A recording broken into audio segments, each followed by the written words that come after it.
On les voit partout autour de nous. Dans les villes, dans les forêts, dans nos jardins, les arbres nous semblent solides et presque éternels. Mais en réalité, ils font face à de nombreuses menaces. Maladies, insectes ravageurs, sécheresse, les arbres souffrent. Et quand ils vont mal, c'est tout l'écosystème qui en paye le prix. Alors comment savoir si un arbre est en bonne santé? Quels sont les ennemis qui le guettent et surtout comment le protéger? Aujourd'hui, on décrypte les dangers qui pèsent sur les arbres avec deux invités de l'ANSES. Allez, c'est parti pour un nouveau numéro de Science en question.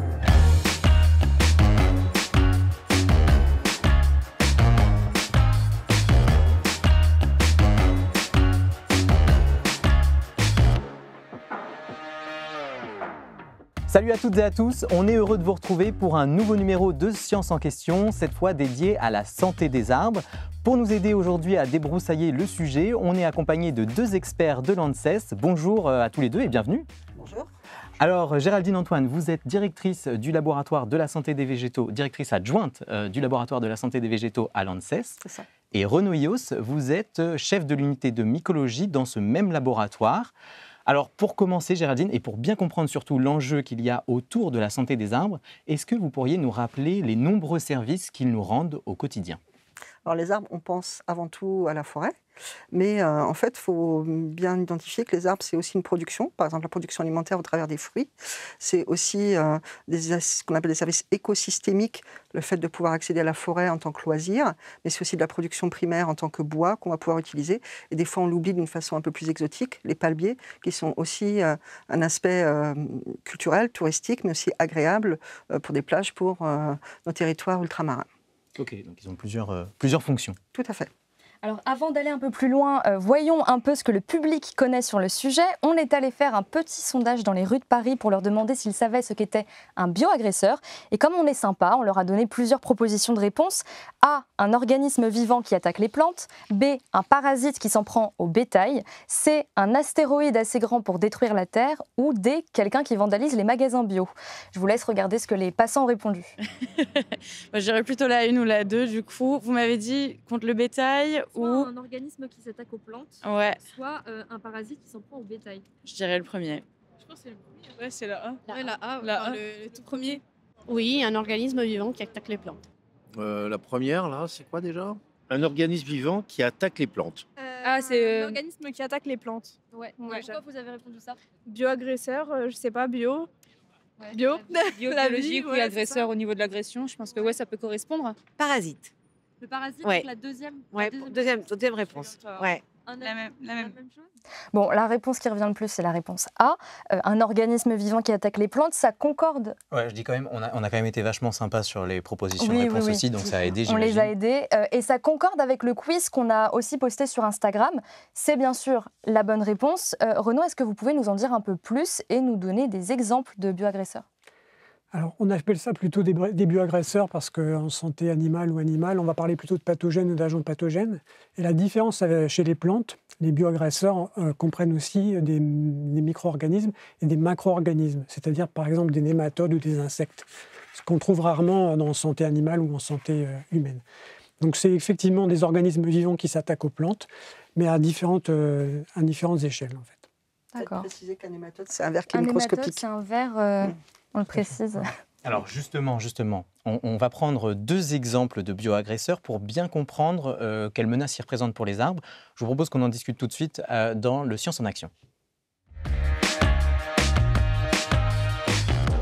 Alors, on va commencer cette séquence avec une image, composée de deux images. Je vous laisse regarder ce qui s'affiche à l'écran. Donc, on voit là, j'imagine, deux bestioles qu'on n'a pas envie de croiser dans la vie de tous les jours. Géraldine, est-ce que vous pouvez nous décrire ce qu'on voit finalement sur l'image de gauche d'abord? Alors sur l'image de gauche, on voit un nématode adulte. Donc c'est un ver qui est microscopique, qu'on ne verra pas à l'œil nu, mais grâce au microscope qu'on peut observer. Et que donc dans les laboratoires de la laboratoire de la santé des végétaux, on étudie, en particulier pour surveiller le territoire français vis-à-vis de ce nématode qui est réglementé, c'est-à-dire qu'il n'est pas présent aujourd'hui, mais qu'on voudrait vraiment protéger le territoire vis-à-vis de ce nématode-là, qui est ce qu'on appelle le nématode du pin, en l'occurrence celui-ci. Il s'attaque exclusivement à cette espèce-là. À certaines espèces de pin, oui, en particulier. Okay. Donc là, il y a une forte spécialisation. Très bien. Renaud, alors on va revoir l'image. Est-ce que vous pouvez nous décrire ce qu'on voit maintenant sur celle de droite? Alors c'est une image au microscope qui nous montre deux organes de reproduction d'un champignon parasite qui cause la maladie du chancre coloré du platane. Et on a un mélange, les bâtonnets, ce sont des spores asexuées, végétatives, et les petites boulettes en forme de chapeau melon, si on regarde de plus près, ce sont des ascospores, ce sont des spores sexuées. Et donc là, c'est pareil, c'est un champignon qu'on ne peut pas voir à l'œil nu, on est obligé de regarder au microscope. Il faut passer au microscope, voilà. Il faut passer par une analyse de laboratoire. Et alors celui-ci, est-ce que comme le nématode qui s'attaque exclusivement au pain, ce champignon-là, j'imagine qu'il a un petit nom déjà? Alors il s'appelle Ceratocystis platani. Très bien, je vous laisserai le redire si jamais on a besoin. Est-ce que ce champignon, il s'attaque à une espèce d'arbre en particulier? Il est exclusivement pathogène sur le platane. Et il est aussi un organisme réglementé pour l'Union européenne. C'est-à-dire que c'est un parasite qui est interdit de séjour sur le territoire européen, mais qui attaque quand même des platanes dans certains pays, malheureusement. Alors, pour bien comprendre, une fois que ces deux organismes vivants sont à l'intérieur d'un arbre, qu'est-ce qu'ils peuvent provoquer? Qu'est-ce qu'ils font une fois qu'ils sont dans l'arbre? Dans le cas du nématode, le nématode va se multiplier en très grande quantité dans l'arbre et va en quelque sorte asphyxier l'arbre, de sorte que l'arbre va mourir en l'espace de 3-4 semaines si on est dans des conditions qui sont favorables. Ah, c'est rapide. C'est très rapide, oui. Alors, comment ça, il asphyxie l'arbre? Comment ça se passe? La multiplication du nématode se fait dans les canaux résinifères. Donc ça bouge ces canaux et donc il y a une circulation de la sève qui ne se fait plus normalement. Et donc c'est ce qui va causer les symptômes qu'on peut voir sur cette photo, de brunissement des aiguilles, de mort des aiguilles et donc de mort du pain en quelques semaines dans des territoires adaptés, type au Portugal, c'est ce qui a été observé. Donc avec ces aiguilles qui se dessèchent en effet. Pour notre fameux champignon, petit champignon, je vais l'appeler comme ça, qu'est-ce qu'il fait une fois qu'il est dans l'arbre? Qu'est-ce qu'il fait? Alors c'est malheureusement une issue létale pour l'arbre aussi, moins rapide que pour le nématode, puisqu'il va faire mourir l'arbre entre 6 mois et 2 ans. Il va lui prendre un peu plus longtemps. Il va asphyxier aussi l'arbre, mais c'est en quelque sorte l'arbre qui va s'asphyxier lui-même, parce qu'une fois que le champignon a pénétré dans l'arbre via des racines ou surtout des blessures, le champignon est incapable de pénétrer l'arbre par voie naturelle. Il faut des blessures dans l'arbre. Il va envahir les tissus et l'arbre, en essayant de freiner sa progression, va émettre lui-même des substances qui vont malheureusement boucher les vaisseaux conducteurs. Et en quelque sorte, l'arbre va s'asphyxier. Ah, donc finalement, en se défendant, voilà, finalement... Il essaie de se protéger, mais le pathogène va plus vite que lui et généralement la mort est inéluctable. Donc ça veut dire que les arbres ont une sorte de système immunitaire pour pouvoir quand même se défendre? Alors, ils n'ont pas de système immunitaire comme on l'entend chez les mammifères, de système immunitaire circulant, on va dire, mais localement, il peut se défendre. C'est pour ça que d'ailleurs, le chancre du platane n'attaque pas les arbres sains. En fait, il a besoin d'une blessure pour pouvoir surmonter les premiers mécanismes de défense de la plante. Et une fois qu'il a passé, malheureusement, le pouvoir pathogène est plus fort que ce que la plante est capable de mettre en place. Alors, j'aimerais bien voir à quoi ressemble un arbre justement malade pour chacun de ces bioagresseurs. Pour le pain, donc vous commenciez à le dire, donc on peut repérer ça en regardant la couleur des épines? Oui, des aiguilles. Des aiguilles. On va observer un brunissement des aiguilles, souvent d'une façon unilatérale. C'est ce qu'on appelle des symptômes de flag en drapeau. On va voir qu'une partie de l'arbre qui brunit. Alors ça veut dire que le nématode est déjà bien présent et multiplié. Et comme l'indiquait Renaud, c'est un peu opportuniste pour ces bioagresseurs de rentrer. Là, pour le nématode du pain, c'est une blessure qui est causée par un insecte qui permet que le nématode va pénétrer dans le pain et s'y multiplier. Donc c'est vraiment ces brunissements, ces aspects un peu dépérissants des pains qu'on va observer pour ensuite vérifier est-ce que le nématode est présent ou pas, puisqu'il y a plein d'autres causes pour le dépérissement des pains. Et alors, pour ce qui est du champignon, à quoi on repère un platane qui est attaqué? Alors, on le repère plus facilement en période de végétation, puisque c'est un arbre à feuilles caduques. Donc, on va voir le feuillage qui va jaunir, généralement sur un côté de l'arbre. Principalement, toute une charpentière peut jaunir. Les feuilles vont être C'est quoi trop vous appelez petites. une charpentière? Une charpentière, c'est une grosse branche, en fait, qui va structurer l'arbre. Et puis, si on y regarde un peu plus près, on va voir ce qu'on appelle des nécroses, donc du tissu nécrosé, mort sous l'écorce. Et comme le platane qu'on cultive en Europe, qu'on élève en Europe, a une écorce très très fine, on arrive à deviner ces nécroses sous l'écorce. Ça a une petite forme de flamme qui peuvent prendre plusieurs mètres de hauteur, généralement. Pourquoi les feuilles jaunissent seulement d'un côté de l'arbre? C'est le côté dans lequel les vaisseaux conducteurs sont le plus bouchés dans la section de l'arbre. En fait, c'est une traduction de l'endroit où le champignon a réussi à rentrer, soit par les racines, soit par des blessures sur le tronc. Mais les charpentières et les feuilles vont jaunir plutôt du côté de l'attaque. Alors, on ne trouve pas ces bioagresseurs sur la même répartition géographique. Non. Pour le nématode, vous commenciez à le dire, il n'est pas présent en France pour l'instant. Du tout. Et c'est vraiment un objet de surveillance absolue, parce qu'on craint beaucoup pour un territoire comme les Landes, par exemple, qui est un peuplement continu de pins. Donc c'est vraiment une surveillance accrue depuis le début des années 2000, suite à l'introduction de ce nématode et sa détection au Portugal. C'est là que ça a commencé, en tout cas en Europe. Pour l'Europe. Il est présent en en Amérique du Nord, il est présent en Asie, dans certains pays d'Asie. Et donc, depuis 1999, il a été détecté au Portugal, avec quelques cas ponctuels en Espagne. Donc en France, c'est vraiment un sujet de surveillance très important pour protéger les peuplements en particulier. La situation est différente pour le champignon. Là, il est déjà présent sur le territoire français. Oui, il est originaire d'Amérique du Nord, mais il a été introduit au milieu du siècle à peu près. On en reparlera peut-être après. Et il est présent sur de larges étendues, déjà dans le sud-est de la France, vers le sud-ouest, en Italie et en Grèce également. Alors justement, oui, en France, on a déjà une petite idée de comment il a été introduit ? Alors, on a une bonne idée. Enfin, il a été introduit probablement de la même façon qu'en Italie. C'est un petit peu une histoire qui est en concours avec la grande histoire, entre guillemets, puisque ce serait une introduction qui se serait produite lors de la Seconde Guerre mondiale, avec le débarquement des Alliés, alors en Italie en 1943 et en Provence en 1944. Ça remonte, hein, quand Ça même. remonte, oui. Il faut un peu de temps pour que le champignon s'installe, et il a très probablement été introduit, on pense en tout cas, via des caisses de munitions de l'armée américaine ou du bois de calage qui est utilisé pour caler les matériaux, qui a été fabriqué à partir de platane lui-même contaminé en Amérique du Nord. Alors, en parlant de répartition géographique des bioagresseurs, on a eu une question sur le sujet de la part du public. Je vous laisse regarder. Est-ce que justement les maladies qui touchent les forêts sont vraiment spécifiques par rapport au climat ? Alors, est-ce qu'on sait s'il y a des maladies spécifiques à certains continents ou à certains climats ?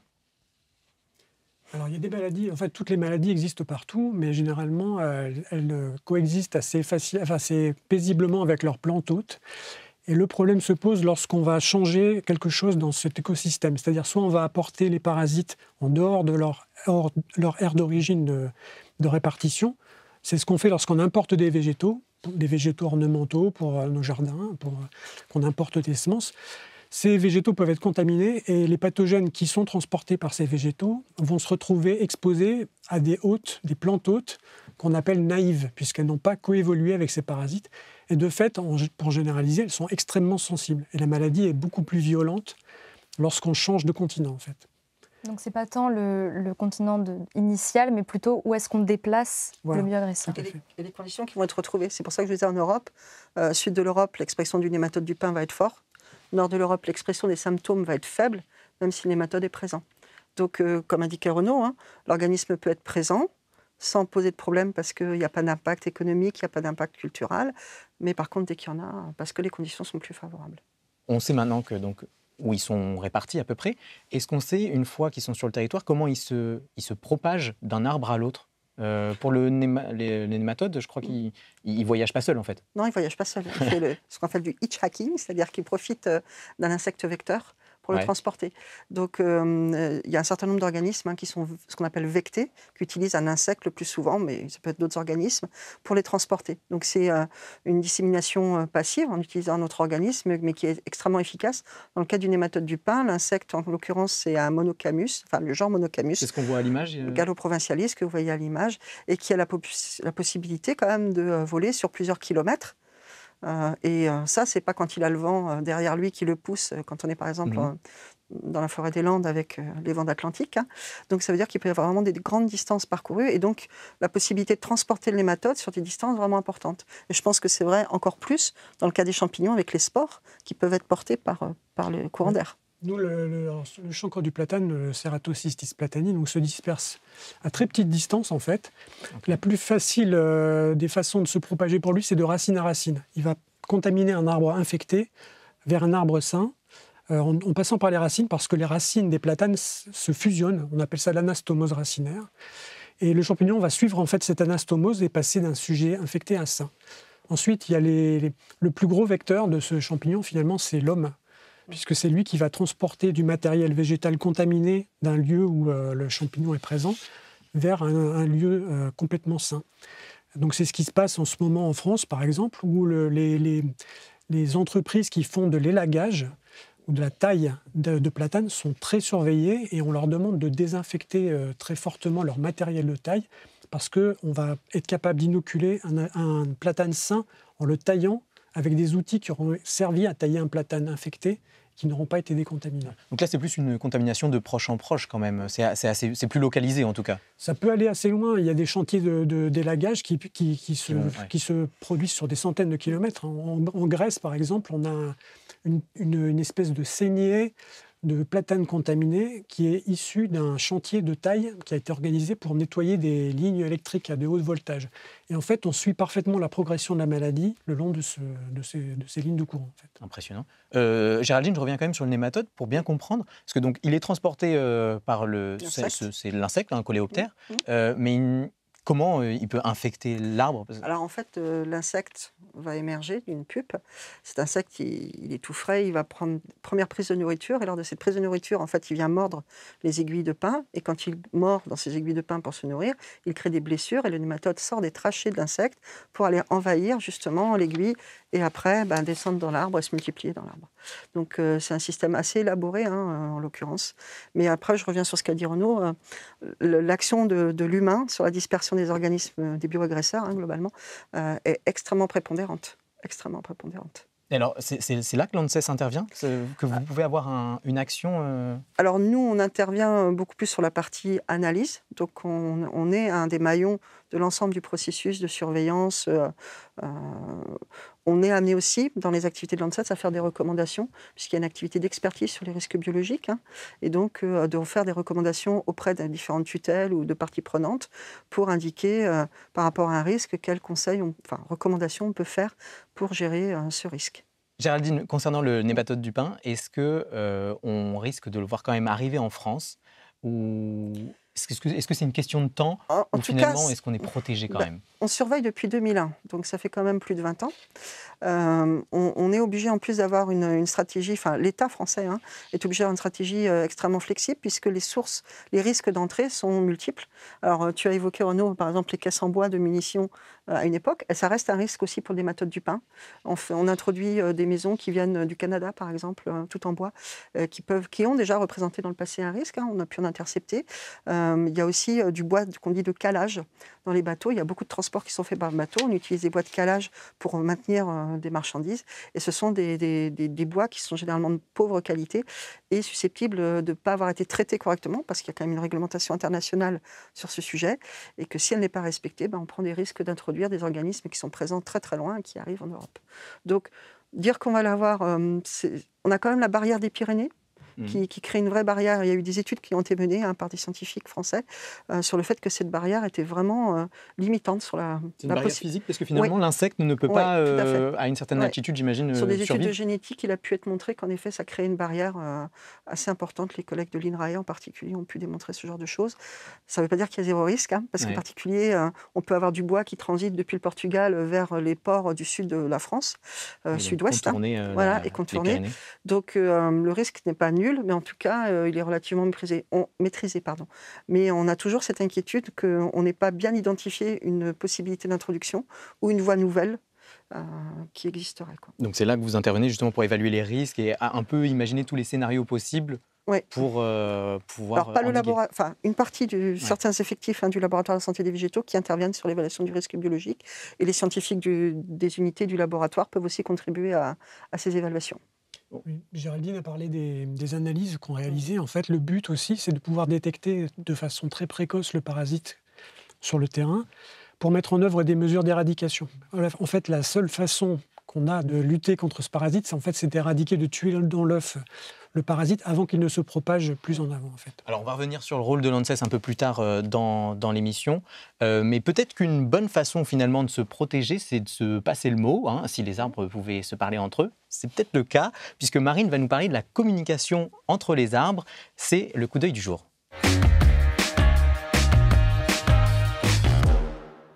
On a vu que les arbres pouvaient subir les agressions, mais est-ce qu'ils sont capables de se défendre contre ces agressions? Et mieux encore, est-ce qu'ils peuvent se prévenir les uns les autres en cas d'attaque? C'est une idée qui a beaucoup été relayée dans les médias ces dernières décennies, l'idée que les arbres et les végétaux en général communiquent entre eux. On entend même parfois qu'ils s'entraident en s'envoyant des nutriments ou en alertant leurs congénères quand ils subissent une attaque. Mais alors d'où ça vient? Eh bien, un facteur qui a beaucoup contribué à la diffusion de cette idée, c'est un article de Suzanne Simard, professeure d'écologie forestière au Canada, qui a été publié en 1997 dans la prestigieuse revue Nature. Dans cette étude, Suzanne Simard affirme que 2 espèces d'arbres, les sapins de Douglas et les bouleaux, échangent du carbone grâce à un réseau de champignons souterrains qui les relie entre eux, ce qu'on appelle un réseau mycorhizien. Et lors de la publication de l'article, la revue Nature crée l'expression Wood Wide Web pour désigner le phénomène en faisant un jeu de mots avec le World Wide Web. L'idée derrière, c'est que ces réseaux de champignons connectent les arbres entre eux, comme le fait Internet avec les humains, et que les arbres utilisent ces réseaux pour s'envoyer des nutriments et des informations. Alors du coup, c'est vrai ou pas? Je vais te décevoir, mais on n'est pas sûr. En fait, suite à cet article, plein d'hypothèses ont circulé sur les réseaux mycorhiziens. Certaines études soutiennent la théorie du Wood Wide Web, d'autres non, et la controverse n'est toujours pas résolue. Mais ce qui est sûr, c'est que l'idée d'une communication entre les arbres a séduit beaucoup de monde. Les médias et même des scientifiques, comme Suzanne Simard ou l'ingénieur forestier Peter Wolleben, ont diffusé auprès du grand public une représentation très romancée de la vie des arbres, à base d'entraide et de solidarité. Et cette idée est aujourd'hui bien ancrée dans l'imaginaire collectif. Évidemment, ça déplaît à une partie de la communauté scientifique qui estime qu'on n'a pas de preuves suffisantes pour affirmer que les arbres se soutiennent ou s'alertent grâce aux champignons.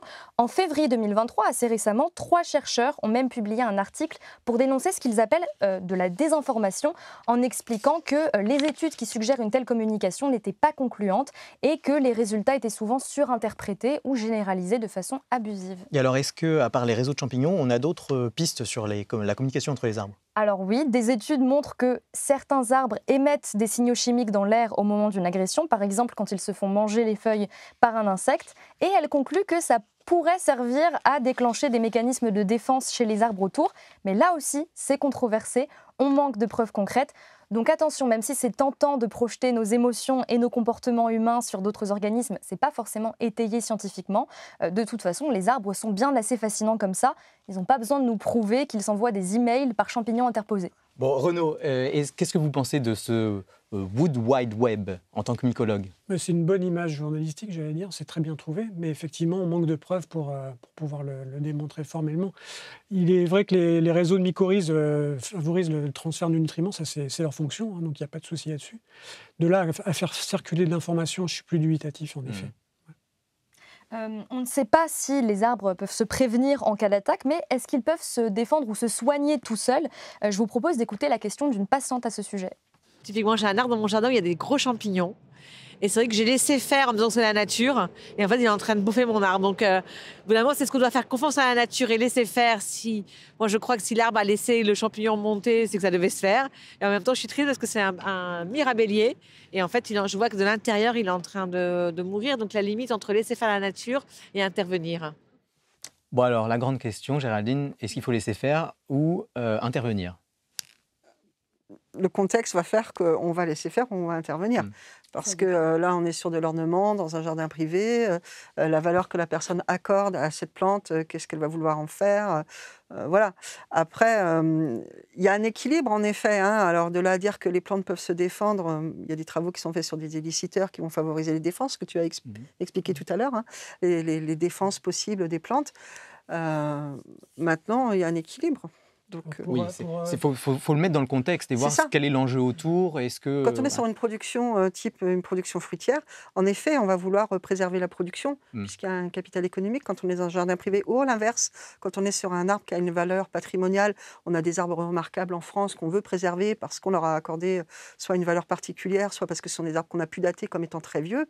À ce moment-là, on va peut-être tout faire pour les sauver, les maintenir par rapport à des bioagresseurs, quels qu'ils soient.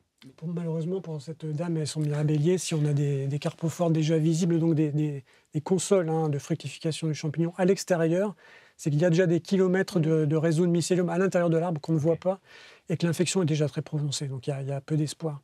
Et en fait, le fait de laisser faire, en fait, c'est un peu contre-productif parce que je n'ai pas encore parlé de l'exemple du canal du Midi. Pour ceux qui connaissent, c'est un un site qui est protégé par l'UNESCO, qui est classé au patrimoine mondial de l'humanité, et qui est bordé de dizaines de milliers de platanes, qu'on est en train d'abattre. Il y avait 40 000 platanes le long du canal du Midi, il n'y en a plus qu'une dizaine de milliers. Ils sont tous abattus soit en mesure d'éradication, soit à titre préventif pour freiner le plus possible la progression de la maladie du chancre coloré du platane. Bon, merci pour les explications. Merci Marine pour ta chronique. On retiendra quand même que si les arbres ne communiquent pas, les scientifiques, eux, au moins, ont des débats qui sont plutôt vifs et nourris. Et à présent, on va se demander comment lutter contre ces bioagresseurs. Est-ce qu'il existe des méthodes préventives?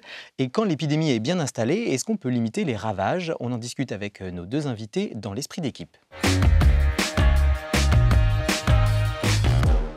Alors, avant de parler traitement, on va d'abord évoquer les mesures de prévention contre les bioagresseurs.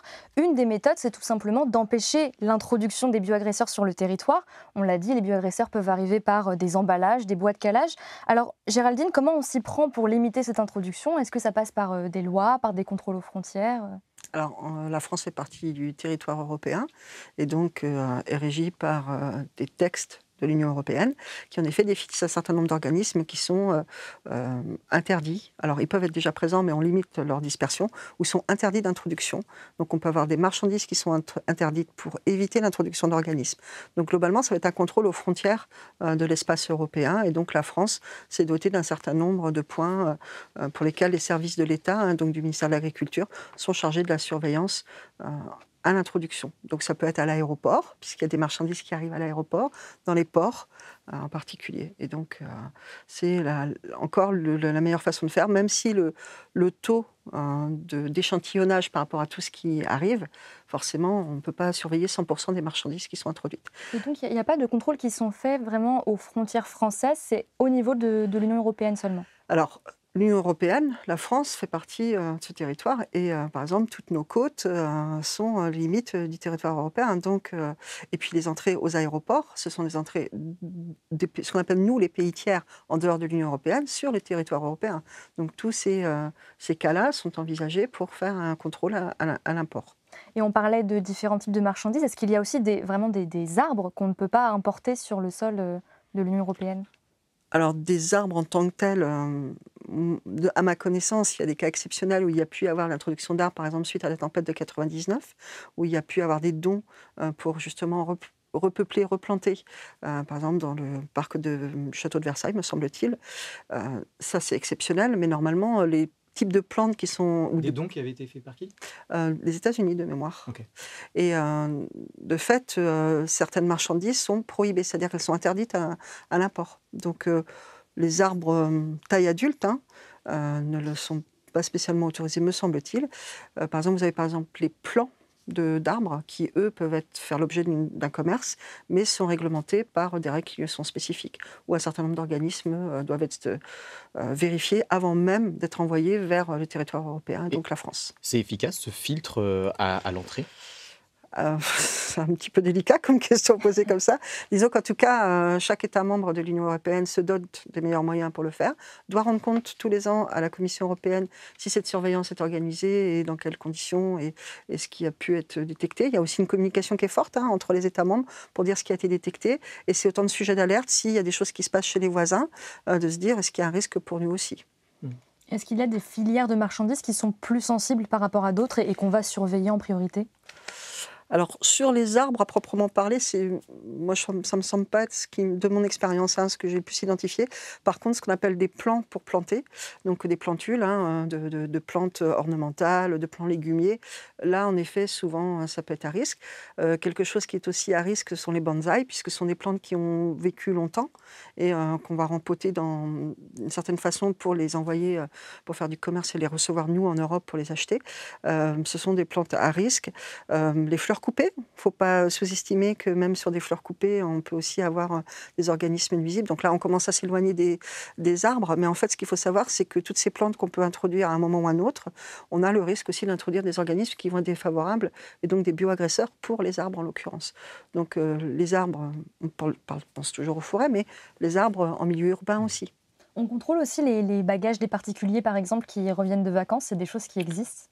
Alors, Il y a des opérations de sensibilisation qui sont menées par, en particulier, le ministère de l'Agriculture en France, dans les aéroports. Alors, on n'est pas forcément sensible quand on part ou quand on rentre de vacances à ces messages.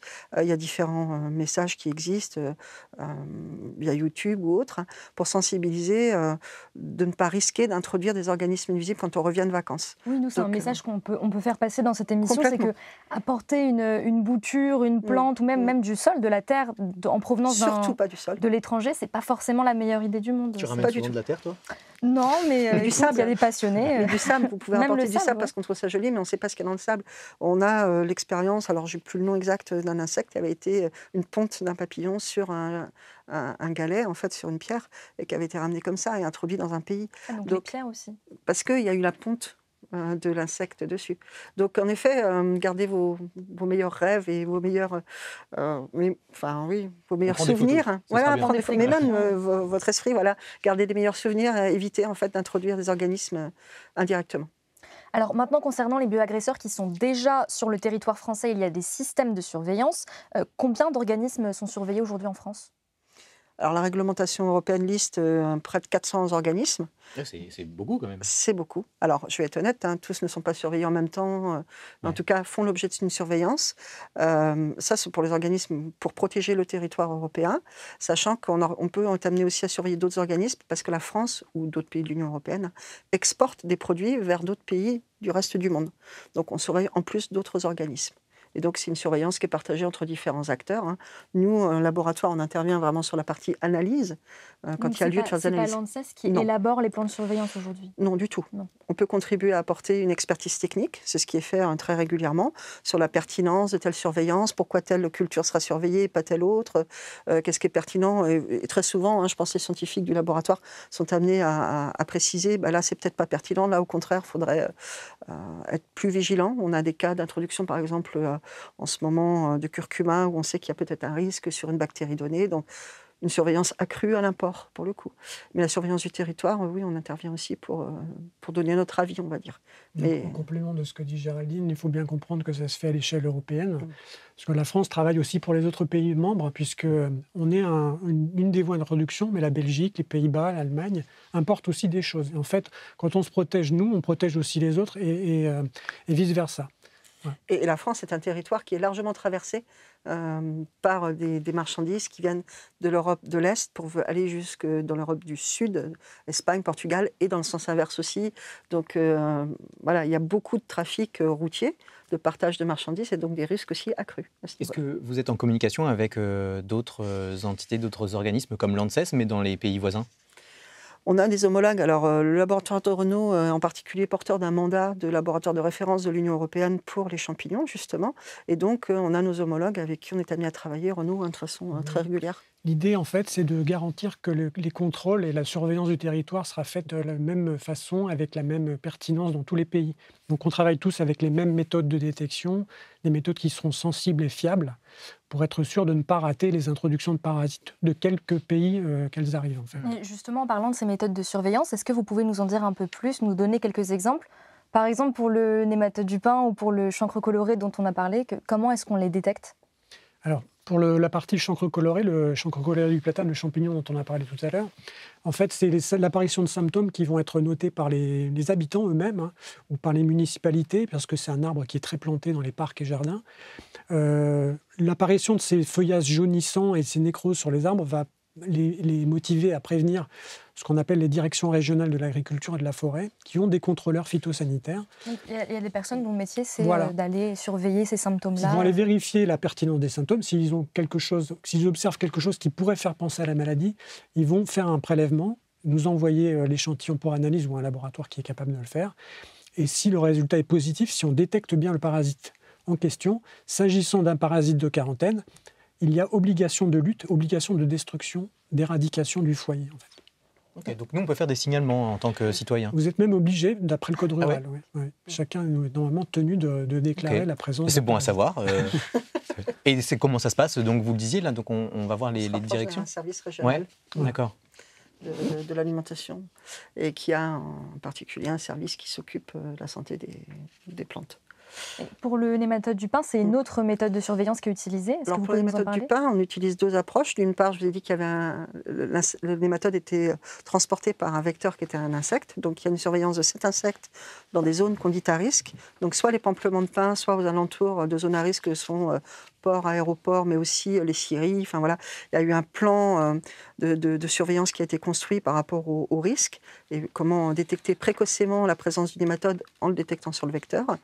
Et donc ça, c'est une première approche. Donc capturer des insectes, les tester sur la présence du nématode. On fait du piégeage. On fait du piégeage. Donc sur le terrain, on utilise des pièges qui vont avoir des attractifs qui vont faire venir les insectes. Et à ce moment-là, après, on récolte ces insectes et on les analyse en laboratoire.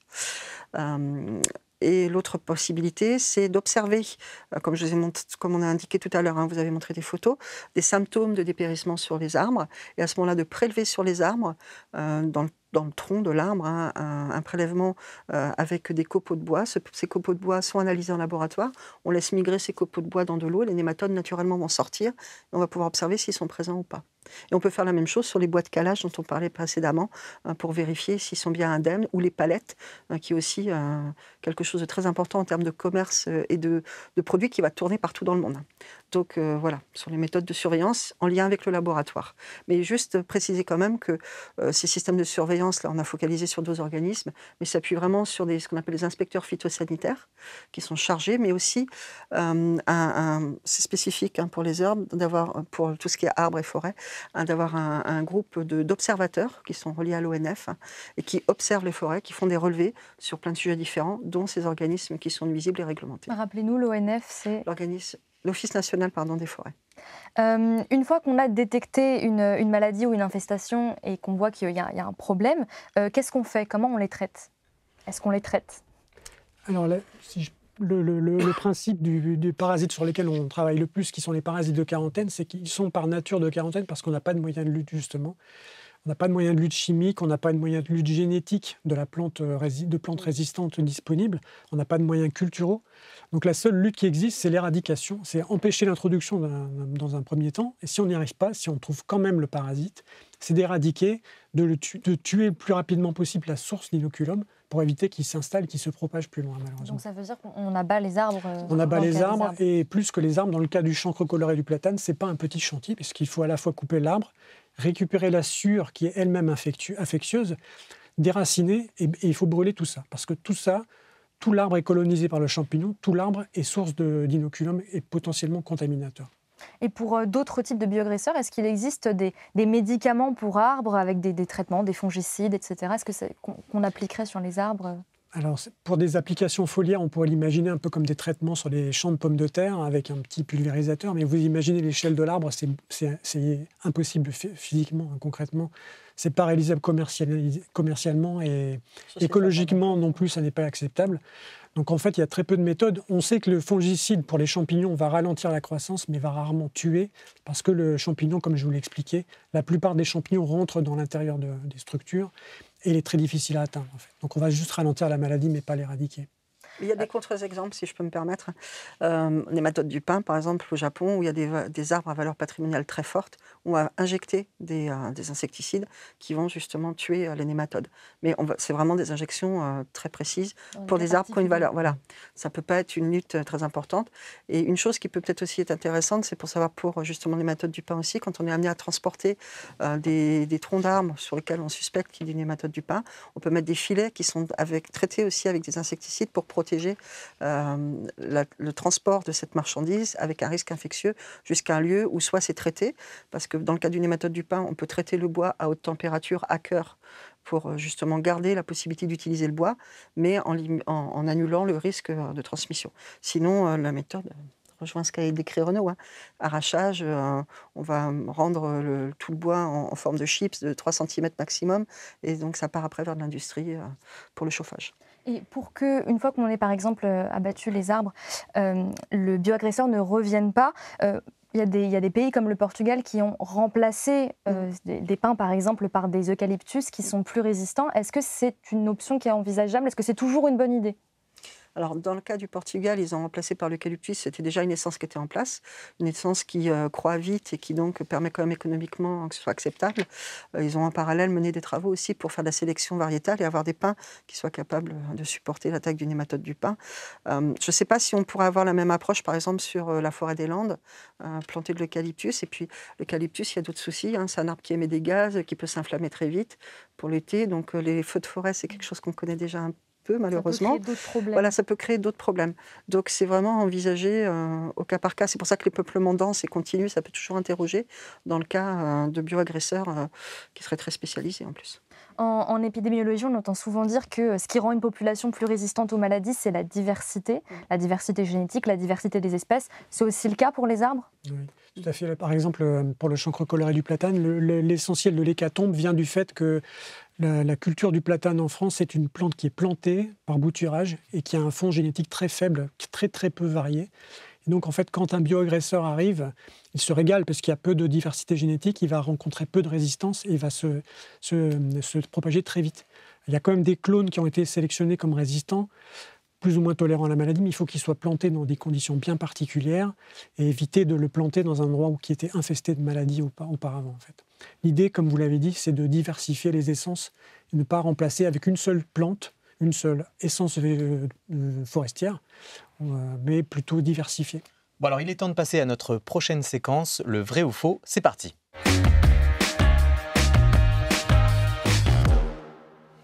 Alors dans cette séquence, on va vous présenter 3 affirmations et on va vérifier grâce à vous ce qui relève plutôt du mythe ou de la réalité. Donc c'est toujours en lien avec ce qui concerne la santé des arbres et on va commencer avec la première affirmation. Donc vous allez voir, elle va s'afficher à l'écran. Donc je la lis. Il y a plus de parasites qui apparaissent au cours du temps. Est-ce que c'est plutôt vrai ou faux? Alors, je ne sais pas, Géraldine ou Renaud, lequel de deux veut répondre? C'est plutôt vrai, puisqu'il n'y a pas plus de parasites en tant que tel, mais il y a plus de maladies. C'est-à-dire qu'il y a plus d'opportunités pour les agents pathogènes de rencontrer des plantes sensibles à cause du changement climatique, à cause des échanges commerciaux qui s'accentuent, où on importe de plus en plus de parasites qui préexistent. Ils sont pas. Oui, ils n'apparaissent pas de nulle part. Il y en a certains peuvent apparaître par mutation, par hybridation, mais ce sont des événements qui restent exceptionnels. L'essentiel du temps, on ramène des parasites qui existent déjà bien avant, dans des contextes beaucoup plus favorables pour eux. Et là, avec le changement climatique, est-ce que ça favorise pas quand même oui, la population? Est-ce que ça n'a pas un impact? On change les aires de répartition. Voilà, tout à fait. Donc on peut avoir des organismes qui étaient par exemple sur le nord de l'Afrique, qui vont passer la Méditerranée, on le voit bien sur certains insectes. Donc on peut avoir des aires de répartition qui vont être modifiées. On va avoir des organismes qui étaient quasiment jamais présents en Europe ou au sud de l'Europe, et ben, maintenant vont le devenir. Et donc c'est un vrai problème. Ouais. Est-ce qu'il n'y a pas aussi un lien avec la sensibilité des tests? Maintenant, on arrive à mieux détecter certains parasites qu'avant, et du coup, c'est aussi pour ça qu'on peut expliquer qu'il y en aurait plus.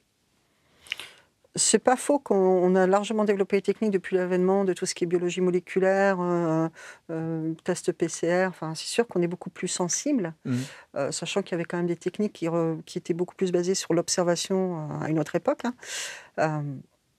Mais ça n'empêche que nous, de l'expérience qu'on a, c'est vraiment cette intensification d'échanges qui fait qu'on augmente la pression sanitaire. On raccourcit les distances, on raccourcit les durées. Et donc, on fait se rencontrer, comme disait Renaud, des organismes et des plantes qui, normalement, ne devraient pas se rencontrer. Et donc, bien sûr, il se passe...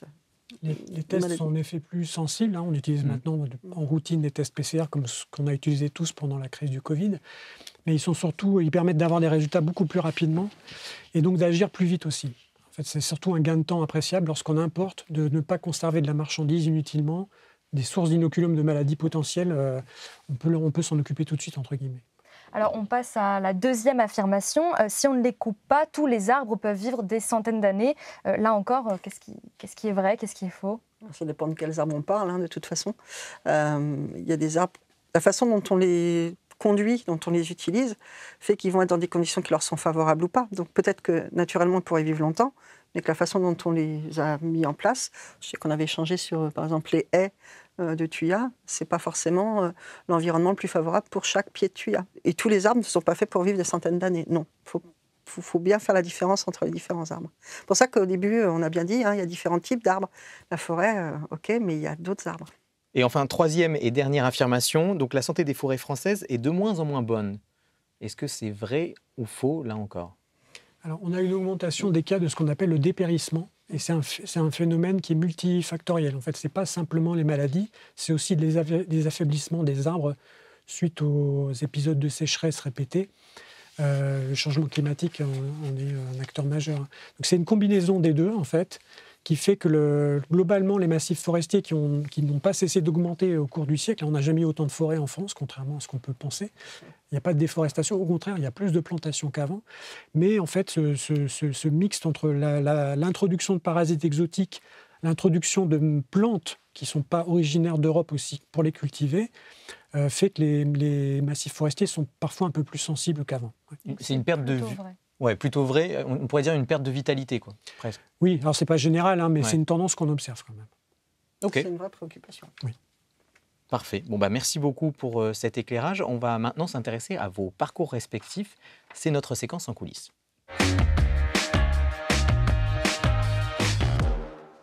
Alors, dans cette séquence, on aime bien jouer un peu avec vous et pour ça, on a un petit challenge à vous proposer. Vous allez avoir chacun 30 secondes pour vous présenter, montre en main. Géraldine, c'est vous qui commencez. Dès que vous êtes prête, on lance le chrono. Est-ce qu'on peut y aller? C'est parti. On y va, top chrono. Donc, j'ai fait un bac scientifique, bac C, pour ensuite faire des classes préparatoires aux grandes écoles, une école d'ingénieurs travaux agricoles à Bordeaux à l'époque. Et j'ai pu reprendre mes études ultérieurement pour faire un DEA et ensuite un doctorat sur un nématode qui, lui, s'attaquait aux pommes de terre. Et donc, j'ai pris un poste en 95 en laboratoire. J'ai fait toute ma carrière en laboratoire, d'abord à Avignon sur des virus, puis à Rennes sur des nématodes. Très bien, bon. Vous pouvez finir si vous voulez. Et donc, j'ai pris un poste depuis 2010 en tant que directrice adjointe, 2012 en tant que directrice adjointe au laboratoire de la santé des végétaux. Ok, parfait. Super, bon, vous avez débordé un petit peu, mais bon, on ne vous en tient pas rigueur. Renaud, c'est à vous, vous vous en doutez. Est-ce que vous êtes prêts? Est-ce qu'on peut lancer le chrono? Oui, tout à fait. Bon, bah allons-y alors. Alors pour moi, ça va être très simple, puisque j'ai regardé ce qu'avait fait Géraldine et j'ai fait pareil. Parce qu'on a suivi à peu près les mêmes études, sauf que moi, je fais partie de la génération où après le bac et après les études supérieures, on devait faire le service national. Donc je suis parti 2 ans sur l'île de la Réunion, travailler en pathologie végétale, ce qui m'a passionné et qui m'a donné le goût pour la recherche. Donc, j'ai continué, comme Géraldine, par un doctorat et une habilitation à diriger la recherche un peu plus tard sur ces sujets passionnants des champignons phytopathogènes. Parfait. Super, bien joué. Poil. Ouais. Bon, bah, bravo, merci à tous les deux. Mais bon, 30 secondes, c'est un peu court. Vous avez encore d'autres choses à nous dire. Géraldine, par exemple, au tout départ, dans votre parcours, vous avez hésité entre des études de langue et une voie scientifique.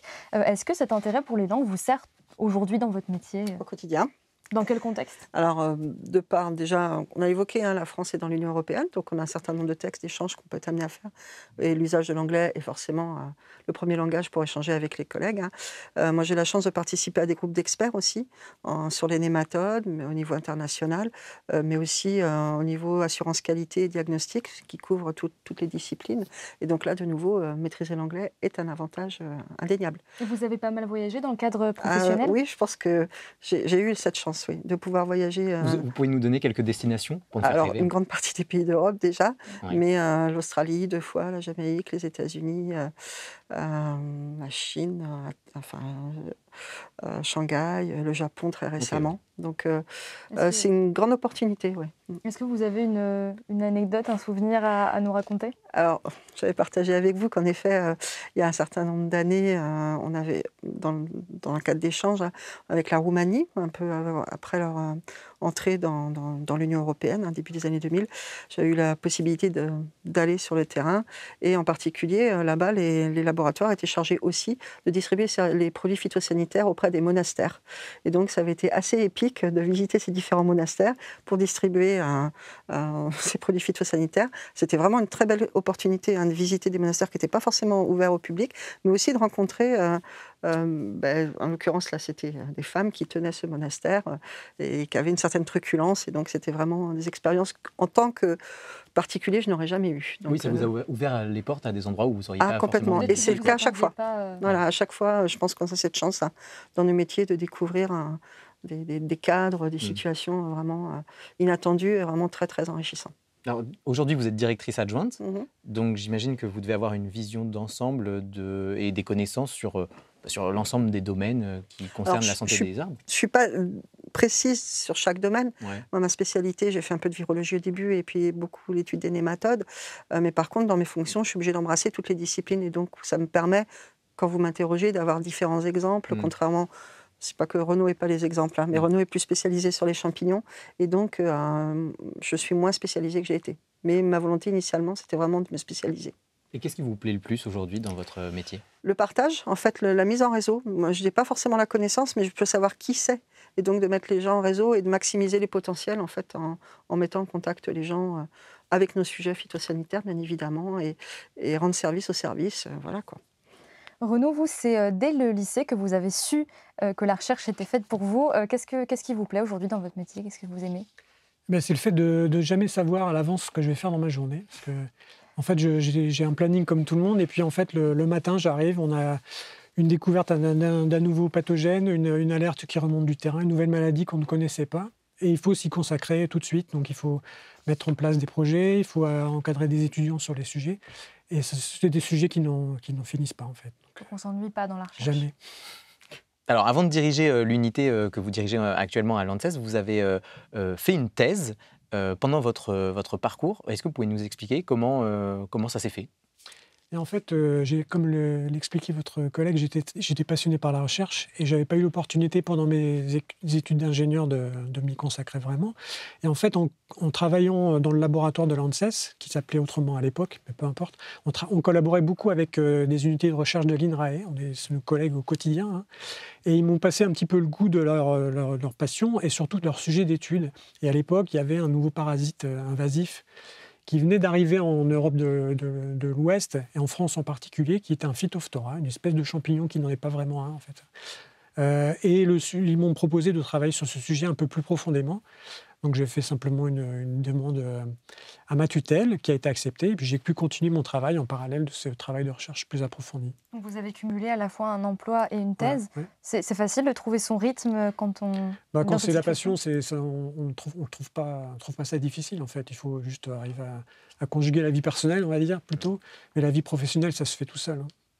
Géraldine, vous aussi, vous avez repris des études en parallèle du travail pour faire un DEA, un diplôme d'études approfondies. Est-ce que vous avez vécu cette expérience un peu de la même façon que Renaud, si on compare? Je l'ai vécu un tout petit peu avant Renaud parce qu'on a bénéficié de ce qu'on appelle des formations complémentaires par la recherche. Donc c'était, comme on est tous les deux fonctionnaires de l'État, on a bénéficié de ce dispositif. Et donc, moi, on m'a demandé de reprendre un DEA puisque ma formation n'était peut-être pas pas adaptée de la même façon par rapport à la thèse que j'ai menée après. Et c'était vraiment intéressant puisqu'après quelques années de parcours professionnel, remettre en route et reprendre des études, ça permettait de donner beaucoup plus d'aspects concrets, d'un objectif beaucoup plus concret aussi à ces travaux de recherche.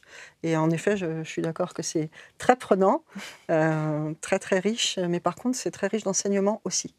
Et ça permet de bien relativiser un travail de recherche, de ne pas simplement être étudiant. Donc, Ces deux expériences, pour vous deux, ça montre aussi que finalement, on n'a pas forcément des parcours qui sont figés. Je veux dire, une fois qu'on est dans un métier, on peut se spécialiser ou réapprofondir certaines connaissances. Donc ça, c'est aussi intéressant. Moi, si je me suis spécialisée dans le cadre d'une thèse, ça n'empêche pas que mes fonctions aujourd'hui sont beaucoup moins tournées vers la recherche par rapport à Renaud. Et donc, même avec des parcours qui se ressemblent quand même pas mal, au final, on a aujourd'hui des activités assez différentes. Renaud, je reviens sur votre thèse, la période où vous faisiez votre thèse. À un moment donné, vous êtes allé aux États-Unis pour présenter vos résultats. Et quand on a préparé l'émission, vous nous avez partagé une anecdote sur l'endroit où vous étiez logé. Oui. Et ça a un lien avec des travaux plus tard. Est-ce que vous pouvez nous raconter un peu? En fait, effectivement, j'étais jeune doctorant à l'époque. J'allais présenter mes résultats dans un congrès en Californie. Et en fait, c'était sur un Phytophthora, donc le sujet de mon étude.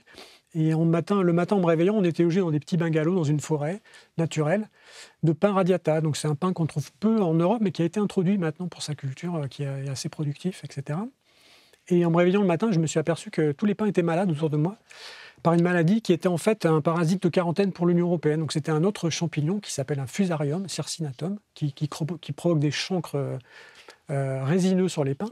Et en fait, quand je suis rentré au laboratoire, je me suis bien désinfecté. Mais ça a été une petite branche non, ça a été en fait un des principaux sujets d'études des années suivantes. En fait. Donc j'ai pu dire que j'avais vu la maladie in situ, à quoi ça ressemblait. Ben, merci beaucoup de nous avoir parlé de vos parcours. Pour finir cette émission, vous allez nous partager quelques recommandations culturelles. Place à la reco. Alors Géraldine, vous n'en avez pas une, mais vous en avez deux. Quelles sont vos recommandations? Alors, musicalement, ça pourrait être sympa. On peut déjà. commencer par ça, ouais. Voilà. Yannick Noah, Aux arbres citoyens. Je pense Tout que à fait dans le c'est- thème. Voilà. Et je pense que c'est aussi bien que chacun prenne conscience qu'on a un rôle à jouer pour la santé des arbres. On développe de plus en plus les sciences citoyennes. Eh bien, ça se met bien là aussi. Et alors le deuxième, c'est un livre. C'est un livre. Alors, je ne me rappelle plus exactement l'auteur, l'édition. Alors, Si j'ai bien noté, ouais. Oui. c'est Arbre, tous les savoirs, toutes les histoires, tous les pouvoirs, tous les espoirs. Donc bon, c'est un titre long, on ne va pas vous Voilà. reprocher de ne pas l'avoir en tête. pas l'avoir mémorisé. De Serge Schall. C'est ça. Est-ce que vous pouvez nous en dire un peu plus sur, Alors, c'est un très joli livre qui documente l'arbre sur plein d'aspects. L'histoire, comment l'arbre a pu intervenir, la mythologie, mais aussi comment l'utiliser dans la publicité, l'arbre pour ce qu'il est aussi. Vraiment, c'est très, très complet et très, très bien illustré. Je n'ai pas osé l'emporter avec moi parce que c'est un très gros livre qui est lourd, mais je le recommande vivement à la lecture. Bon, on laissera la chance aux gens de le découvrir par eux-mêmes. Et donc, il y avait une autre recommandation. Renaud? Alors, je souhaite vous partager un film. Je suis grand fan du réalisateur Christopher Nolan. Et un de ses derniers films, Interstellar, est un film de science-fiction qui parle de sujets très profonds. Mais le postulat de départ, c'est quand même de dire que l'humanité est obligée de quitter la Terre parce qu'elle est rendue inhabitable. Il n'y a plus de culture possible à cause d'une maladie qui ravage le blé. Donc on voit que si on ne se préoccupe pas de la santé de nos plantes, on peut arriver à des extrêmes qui peuvent pousser à des films de science-fiction qui sont très bien, mais aussi à des catastrophes humanitaires. Oui, on peut voir les dérives possibles. Bon ben voilà, on arrive à la fin de cette émission Science en question. Merci à toutes et à tous d'avoir suivi cette émission. Merci à vous, Géraldine et Renaud, pour vos explications. On se retrouve bientôt pour un autre numéro tout aussi passionnant. Ciao les sorciers.